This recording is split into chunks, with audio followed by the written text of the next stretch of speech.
Hello दोस्तों, मैं मनीषा कुमारी आप लोगों के लिए लेकर के आई हूँ। क्या आप जानते हैं? अब आप ये भी सोच रहे होंगे कि क्या मैं ऐसा क्या है जो हम नहीं जानते हैं। ठीक है, तो मैं आप लोगों को एनसीईआरटी से कुछ ज्योग्राफी का फैक्ट लेकर के आऊँगी जो आपको प्री में बहुत हेल्पफुल रहेगा और मेंस में जब अगर आपको ऑप्शनल है तो मेंस में ये बहुत ज़्यादा आपको हेल्प करेगा। जब भी आप किसी भी टॉपिक पे आंसर राइटिंग कीजिएगा और कुछ फैक्ट ऐसे होते हैं जो बीपीएससी हो जाए, कहीं भी यूपीएससी हो जाए, कोई भी स्टेट पीसीएस हो जाए, जहाँ पे वो डायरेक्टली फैक्ट आ जाता है और आप लोगों को पता है कि एनसीईआरटी कितना ज़्यादा इम्पोर्टेंट है।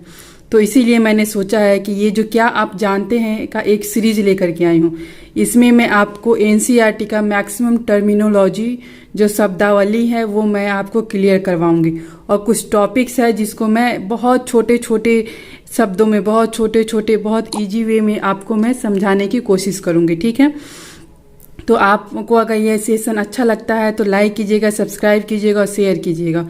और मैं आप लोगों को बिहार स्पेशल का भी सीरीज चला रही हूँ जिसका लेक्चर कंटिन्यू रहेगा, तो आप वेट कीजिएगा और वो कुछ टाइम के बाद उसका भी मैं लेक्चर अपलोड करूँगी। लेकिन मैं इसमें लगी हुई थी कि मैं जिनका ज्योग्राफी ऑप्शनल है उनके लिए कुछ काम किया जाए, उनको बहुत हेल्पफुल रहेगा। या अगर आप इन्वायरमेंट से रिलेटेड इतने सारे इशू चल रहे हैं और आपको अगर हमारी पृथ्वी के बारे में थोड़ा बहुत भी आइडिया है, थोड़ा बहुत भी उसके बारे में पता है, तो आप बहुत सारे क्वेश्चंस कर पाएंगे। ठीक है, तो अब चलिए, अब हम आज के जो टॉपिक है क्या आप जानते हैं, इसमें मैं बहुत इंटरेस्टिंग फैक्ट्स करवाऊंगी जो वर्ल्ड लेवल का है, इंडिया लेवल का है, स्टेट लेवल का है, जो बीपीएससी में डायरेक्ट प्री में पूछ देगा। ठीक है, तो 4-5 क्वेश्चंस ऐसे होते हैं जो बहुत इजी होते हैं, एनसीईआरटी में दिया हुआ होता है, लेकिन वो चीज़ हम एनसीईआरटी नहीं पढ़े होते हैं, उसकी वजह से हम उस प्री के उस 4-5 क्वेश्चंस को गलत कर देते हैं। और आप जानते हैं कि 4-5 क्वेश्चन का गलत होना कितना बड़ा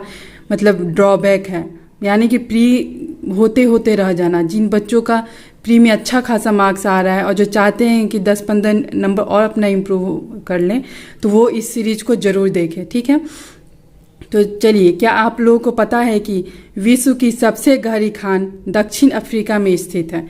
अगर क्वेश्चन बीपीएससी के प्री में क्वेश्चन बना देता है कि विश्व की सबसे बड़ी खान कहाँ पे स्थित है, दक्षिण अफ्रीका, एशिया, ऑस्ट्रेलिया और अमेरिका, तो या इनमें से एक से अधिक, या इनमें से एक से या इनमें से कोई भी नहीं, तो आप कौन सा मारिएगा आंसर? तो इसके लिए आपको पता होना चाहिए ना, बीपीएससी में ये खनिज से रिलेटेड भी क्वेश्चन बना सकता है, ज्योग्राफी से लेकर के। ठीक है, तो अब यहाँ पे मैंने आपको बता दिया कि विश्व की जो सबसे बड़ी खान है, सबसे गहरी जो खान है वो दक्षिण अफ्रीका में स्थित है और इसकी गहराई लगभग कितना है, 4 किलोमीटर। सोचिए, 4 किलोमीटर गहरा है ये खनिज, तो वहाँ पे कितने ज़्यादा अमाउंट में मतलब संसाधन होंगे, मतलब बहुत ज़्यादा है। ठीक है, और दक्षिण अफ्रीका में, और दक्षिण अफ्रीका के जो इंजीनियर्स है, जो खनिज से रिलेटेड, माइनिंग से रिलेटेड जो अधिकारी हैं, जो इंजीनियर्स हैं, वो उसमें खुदाई किए हैं, 6 किलोमीटर तक खुदाई कर चुके हैं और उसकी प्रमाण दिए हैं। और यह एक एनसीईआरटी का फैक्ट है। तो ये फैक्ट वाली चीज़ें आप लोगों को पता होगा। ठीक है, पता नहीं होगा तो यहाँ पे इस सीरीज को आप देखिए, लाइक कीजिए, सब्सक्राइब कीजिए और शेयर कीजिए। अब से नेक्स्ट पॉइंट आ जा रहा है कि पृथ्वी के केंद्र तक पहुंचने के लिए जो बिल्कुल असंभव है, आपको समुद्र की सतह पर 6000 किलोमीटर गहराई तक खोदना होगा। क्या आपको पता है कि अगर आपको पृथ्वी के केंद्र के पास पहुंचना है तो कितना खोदना पड़ेगा ज़मीन को, ताकि आप केंद्र के पास पहुंच जाएं? अब वो बच्चे इस क्वेश्चन को, अगर ये फैक्ट के फॉर्म में आ जाता है, वो सही कर पाएंगे जिसको पृथ्वी का रेडियस पता होगा। ठीक है, रेडियस पता होगा तो आराम से इस क्वेश्चन को कर ले जाएंगे। लेकिन अगर जिनको रेडियस नहीं पता है, वो अगर इस चीज़ को देख लेते हैं कि हाँ 6000 किलोमीटर तक हम खोदेंगे तो पृथ्वी के केंद्र तक पहुँच जाएंगे, तो आपका ऐसे भी ऑप्शन सही हो जाएगा। ठीक है, अगला टॉपिक हम देखते हैं कि जब मैं पृथ्वी के बारे में आपको बता रही हूँ तो ये भी बताना बनता है कि पृथ्वी के आंतरिक भाग में क्या क्या है। जैसे आप लोग अपने नंगी आंखों से देख पाते हैं कि पृथ्वी जो है, ऊपर घास है, घास के नीचे मिट्टी है, मिट्टी के अंदर बहुत सारे मिनरल्स हैं, नीचे पानी है, उसके पानी और सारा लिक्विड टाइप का मटेरियल है, वो क्या है।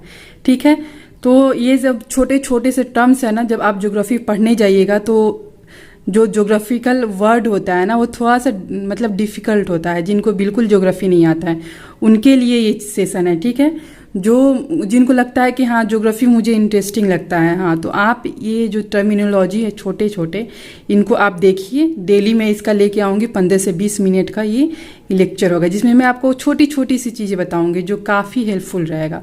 अब आइए देखते हैं पृथ्वी की आंतरिक संरचना।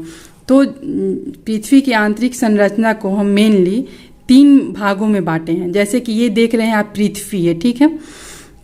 पृथ्वी के जो सबसे अंदर का जो हिस्सा होता है, जो वो क्या होता है, क्रोड होता है। उसको क्या बोलते हैं, क्रोड। जो आपको रेड वाला एरिया एकदम जो नीचे एकदम डार्क रेड दिख रहा है ना, ये सिर्फ आपको 1/4 एरिया में दिखाया गया है, ठीक है। कि हम पृथ्वी को काट देते हैं ना ऐसे, तो उसके अंदर ऐसा लेयर आपको मिलेगा, ठीक है। तो सबसे अंदर जो लेयर रहेगा वो क्या हो जाएगा, आंतरिक क्रोड, ठीक है। और उसके बाद का जो सेकेंड नंबर पे लेयर आता है उसको क्या बोलते हैं, मेंटल बोलते हैं, ठीक है। और उसके जो सबसे बाहर आता है उसको परपटी बोलते हैं। परपटी का मतलब क्या होता है, मिट्टी का एक लेयर या घास का, बहुत सारी चीज़ें होती है। जो सबसे ऊपरी लेयर होता है ना पृथ्वी का, उसको परपटी बोलते हैं। हम बीच वाले को क्या बोलते हैं, मेटल बोलते हैं। और जो सबसे अंदर आता है, जो आंतरिक क्रोड रहता है ना, उसको अपन क्या बोलते हैं, आंतरिक क्रोड कहते हैं, ठीक है। अब देखिए पृथ्वी पे बहुत सारे जगह हैं, ठीक है। जैसे कि स्थल मंडल हो गया, जल मंडल हो गया, वायुमंडल हो गया और अंतरिक्ष वगैरह हो गया। ये सारी चीज़ हैं जो रिलेटेड हैं अपने अर्थ से, कि ये सब जगह पे क्या क्या फिनोमिना हो रहा है, कौन कौन सी घटनाएं हो रही है, उससे पृथ्वी पे क्या इफेक्ट होगा, इस यहाँ के रहन सहन कैसे बदलेगा, ये सारी चीज़ें। तो जब ये चीज़ें आपको पता करनी होंगी तो सबसे पहले आपको पृथ्वी के स्ट्रक्चर के बारे में पढ़ना होगा, ठीक है। तो मैं स्ट्रक्चर में आप लोगों को 3 चीज़ें बताई हूँ कि जो सबसे आंतरिक है, आंतरिक एरिया है ना, जो एकदम बहुत अंदर की तरफ है, वो उसको क्या बोलते हैं, आंतरिक क्रोड बोलते हैं। जो उसके बाद और जो परपटी और आंतरिक क्रोड के जो बीच का एरिया है उसको मेंटल बोलते हैं, ठीक है। अब हम इसमें और भी चीज़ें कर सकते हैं। जैसे कुछ एरिया जो है आंतरिक क्रोड का और मेंटल का, जो यहाँ पे जो है ना हल्का सा रेड येलो का ये मिक्सअप वाला एरिया जो आपको दिख रहा है, ये वाला एरिया जहाँ पे मैंने मार्क कर रखा है, यहाँ पे जो प्रॉपर्टी पाई जाती है आंतरिक क्रोड और मेंटल दोनों का प्रॉपर्टी पाया जाता है। क्यों? क्योंकि एक लेयर यहाँ पे ख़त्म हो रहा है और दूसरा लेयर स्टार्ट हो रहा है, ठीक है। तो अब जब आप मेंटल में जाइएगा तो मेंटल के बाद जब आप प्रॉपर्टी में जाइएगा तो मेंटल का कुछ प्रॉपर्टी, कुछ इसका गुण, कुछ विशेषता और प्रॉपर्टी का कुछ, मतलब ये वाला जो लेयर है यहाँ पे सेम पाया जाएगा, ठीक है। उसके बाद प्योर प्रॉपर्टी स्टार्ट हो जाएगा, जहाँ पे शुद्ध प्रॉपर्टी आपको मिलेगा। तो आज मैंने आपको बता दिया कि जो विश्व का सबसे गहरा खदान है वो कहाँ पे है, तो दक्षिणी अफ्रीका में है। और अगर आपको पृथ्वी के केंद्र तक पहुँचना है तो आपको कितना किलोमीटर तक खुदाई करना पड़ेगा, तो 6000 किलोमीटर तक खोदना पड़ेगा, तब आप केंद्र के पास जाइएगा। और उसके बाद मैंने आपको एक अगला चीज़ क्या बताया है, पृथ्वी के स्ट्रक्चर के बारे में। मैंने आपको बहुत एनसीईआरटी में जैसे समझा रखा है वैसे बताया। ऐसा नहीं कि मैं आपको एक एक चीज़ स्पेसिफाइड, मतलब एक एक चीज़ कहाँ पे कौन से खनिज पाए जाते हैं, इसका और सारा भी है, लेकिन ये शुरुआत है, इसलिए आप इसमें ज़्यादा डीप घुसने की कोशिश ना करें, ठीक है। ये जो सेशन है ना आप लोग को बहुत ही प्यारा लगेगा अगर आप डेली देखेंगे। और ये मुश्किल से 25 से 30 वीडियो आएगा और उसमें आपको एनसीईआरटी का बहुत सारा टर्म्स पता हो जाएगा, ठीक है। अगर आपको ये वीडियो अच्छा लगता है तो लाइक कीजिएगा, सब्सक्राइब कीजिएगा, शेयर कीजिएगा। इसमें मैं आपको इमेज दिखा करके आपको मैं ये चीज़ बताऊंगी कि ये क्या है। जब भी आप आंसर राइटिंग कीजिएगा तो अगर आपको इमेज बनाना होगा तो आप मेरी वीडियो से कलेक्ट कर सकते हैं, ठीक है। जैसे ये क्या है, महाद्वीपीय प्रॉपर्टी एवं महासागरीय प्रॉपर्टी। ये जो दिख रहा है ना, ये जो येलो टाइप का इधर, ये सब क्या है, जल है, ठीक है। महासागरीय प्रॉपर्टी, ये महासागर का जल है, ठीक है।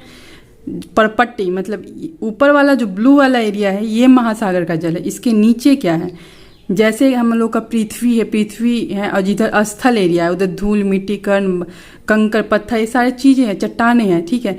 तो वैसे ही समुद्र के नीचे भी एक तल होता है जो काफ़ी पतला होता है एज कम्पेयर टू जो स्थल का जो तल होता है उसके।